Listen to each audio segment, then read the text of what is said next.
Welcome back to our YouTube channel, Commerce Studio. Management Accounting Chapter 2 ದು second 5 marks ಇಂದ್ರಾಗ second method problem ನೋಡೋಣ ಅಂತ. ಈ second method ಏನೈತಿ, current asset, current liability, quick asset and stock ಕಂಡುಹಿಡಿಯಿರಿ ಅಂತ ಕೇಳ್ತಾರ. ಸೊ ಈ ತರ ರೇಷಿಯೋಸ್ ಕೊಟ್ಟು ನಮ್ಗೆ ಕರೆಂಟ್ ಅಸೆಟ್, ಕರೆಂಟ್ ಲಯಬಿಲಿಟಿ ಕಂಡುಹಿಡಿಯಿರಿ ಅಂತ ಹೇಳಿದಾಗ ಯಾವ ತರ ಪ್ರಾಬ್ಲಮ್ ಬಿಡಿಸೋಣ ಅಂತ ನೋಡೋಣ ಅಂತ. From the following information calculate the current asset, current liability and quick asset and stock ಅಂತ ಹೇಳ್ಯಾರ. ಏನೇನು ಕ್ವಶನ್ ಕೊಟ್ಟಾರ ಅಂದ್ರೆ current ratios ಕೊಟ್ಟಾರ. current ratio is equal to 3:1 and quick ratio is equal to 2:1. working capital 50,000 ಅಂತ ಹೇಳ್ಯಾರ. ಇವಾಗ first ನಾವೇನ್ ತಗೋಬೇಕು, ಕರೆಂಟ್ ಅಸೆಟ್ ರೇಷಿಯೋ. ಈ 3:1 ದಾಗ ಫಸ್ಟ್ ಒನ್ ಏನಿರುತ್ತಲ್ಲ ನಂಬರ್, ಅದು ನಮ್ದು ಯಾವಾಗಿದ್ರು ಅಸೆಟ್ ಇರುತ್ತೆ. ಓಕೆ, ನೆಕ್ಸ್ಟ್ ಒನ್ ಏನಿರುತ್ತಲ್ಲ ಕರೆಂಟ್ ಲಯಬಿಲಿಟಿ ಇರುತ್ತೆ.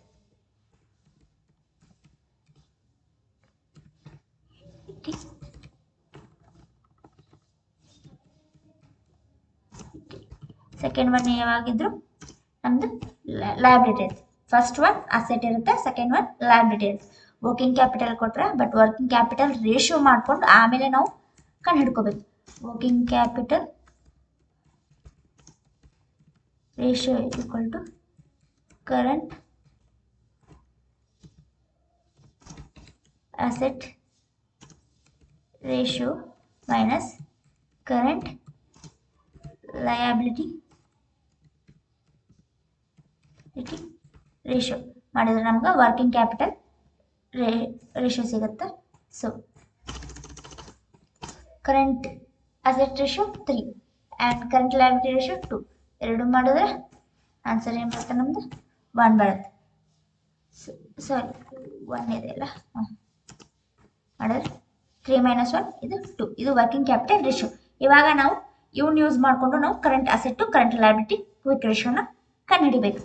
ಇವಾಗ current asset formula, current asset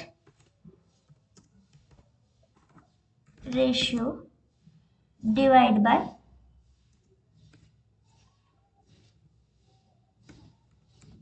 working capital ratio into working capital amount.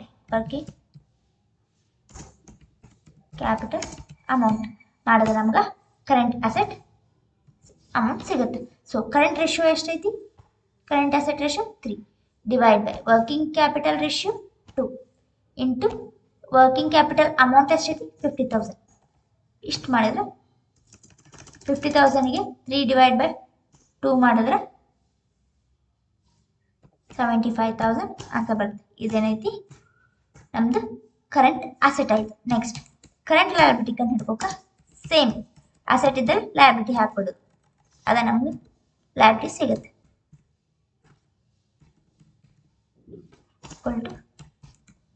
Current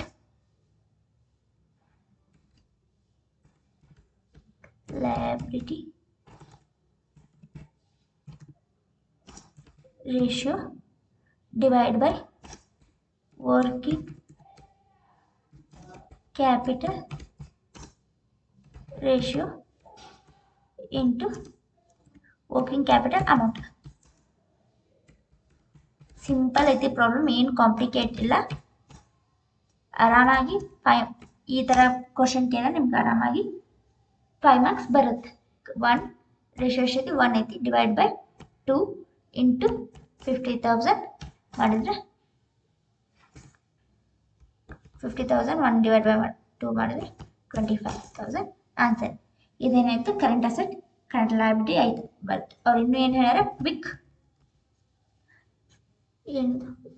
quick asset ಕಂಡುಹಿಡೀರಿ, ಸ್ಟಾಕ್ ಕಂಡುಹಿಡೀರಿ ಅಂತ ಹೇಳ್ಯಾರ. ಸೊ ಕ್ವಿಕ್ ಅಸೆಟ್ ಕಂಡು ಹಿಡ್ಕೋಕ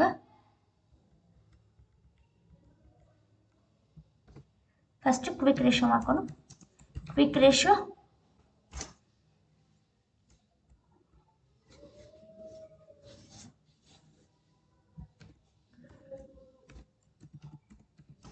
ಕ್ವಿಕ್ ಅಸೆಟ್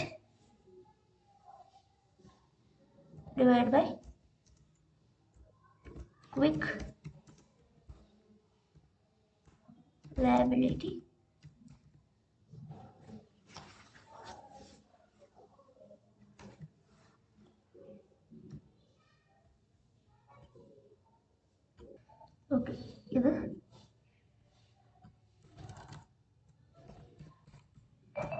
ಕರೆಂಟ್ ಲಯಬಿಲಿಟಿ ಆಗಿರುತ್ತೆ. ಓಕೆ, ಕ್ವಿಕ್ ರೇಷಿಯೋ ಕ್ವಶನ್ನಾಗ ಕೊಟ್ಟಾರ ಎಷ್ಟೈತಿ 2:1 ಅಂತ ಹೇಳ್ಯಾರ. ಸೊ ಫಸ್ಟ್ ಅದನ್ನು ತಗೋತೀವಿ ನಾವು. ಕ್ವಿಕ್ ರೇಷಿಯೋ ಎಷ್ಟು ಹೇಳ್ಯಾರ 2 ಅಂತ ಹೇಳ್ಯಾರ. ಕ್ವಿಕ್ ಅಸೆಟ್ ನಾವು ಕಣ್ಣು ಹಿಡ್ಕೋಬೇಕು. So Q A divide by current liability ನಾವು ಕಣ್ಣು ಹಿಡ್ಕೊಂಡಿವಿ ಎಷ್ಟು 25,000.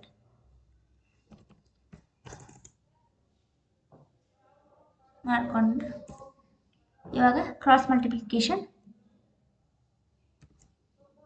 ಕ್ವಿಕ್ ಅಸೆಟ್ ಈ ಕಡೆ ಹೋದ್ರೆ 25,000ಗೆ 2 ಈ ಕಡೆ ತೊಗೊಂಡ್ರೆ ನಮ್ಮದು ಕ್ವಿಕ್ ಅಸೆಟ್ ಏನಾಗುತ್ತೆ 50,000 ಕ್ವಿಕ್ ಅಸೆಟ್ ಆನ್ಸರ್ ಬರುತ್ತೆ. ಓಕೆ, ಇದು ಕ್ವಿಕ್ ರೇಷಿಯೋದಾಗ ಕ್ವಿಕ್ ಅಸೆಟ್ ಕಂಡು ಹಿಡಿಯೋದೈತೆ. ನೆಕ್ಸ್ಟ್ ಸ್ಟಾಕ್ ಕಂಡು ಹಿಡಿಯ ಅಂದರೆ